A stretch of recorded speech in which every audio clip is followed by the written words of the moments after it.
سلام علیکم دوستان عزیز.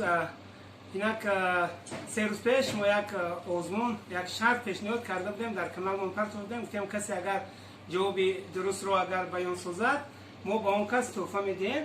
راستی 4 نفر در کامنت‌ها نوشتن جوابای درست، فقط ما گفتیم شرط دین، لیکن یگان کس همون شرط زیادتی ندادن. لیکن به هر حال ما جواب نفر اولی که جواب درست دادگی بودن از روی وقت و ساعتی که در کامنت‌ها دیگه دیده برآمده و حلیموف انور جواب یکم را اون کس برای ما پیشنهاد کردن. جواب درست را ما اون کس را تبریک میکنیم برای غالبیتشان. من اینجا ما یک گروه رفیقان هر هفته روزهای جمعه میشینیم در اینجا نقشه میکشیم، پلان‌های کاری میکشیم، برای رشد تجارت یکدیگر کمک میرسانیم، با مصلحت و دستورهای استاد سیدالله دولتوف کار میبریم. به همین خاطر یکمین تحفه که من امروز به انور حلیموف انور تقدیم می‌نمایم این کودک نابغه من است. یعنی که از بس که خود انور در اینجا زیرکی کنجکاویش نشان دادند و تیزتر جواب رو یافتن، یعنی همین کتاب برای هر یک فرزند، هر یک فرزندی که در خاندان داریم کمک میرساند که آنها صاحب عقل و ذکاوت بزرگ بشوند. شما رو مبارکباد میگیم، این تحفه شما است.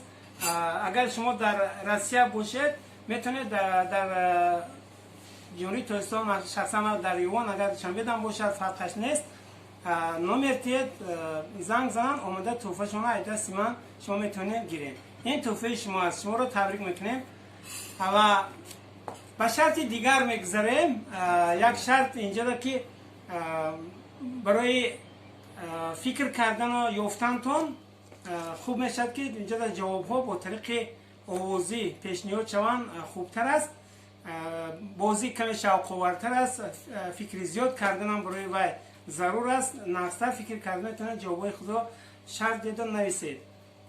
شرط بازی همین است: تاجیک، روس و ازبک همراه اویلشان، یعنی که به تماشا میروند. وقتی سیرگشت میخوان که از یک دریاچه میرن، از دریا آنها گذرند. قایق همگی 2 نفر رو برده میتواند خلاص. شرط همین است، یعنی که اینها باید از دریا گذرند. لیکن چی طور آنها گذرند که مثال زنی یکش به دیگر در علیحدگی نموند.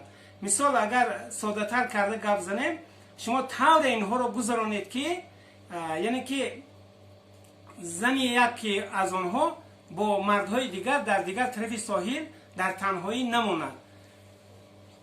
باقی به هر اقدام شما موفقیت خواهیم. جوابای شما رو انتظاریم.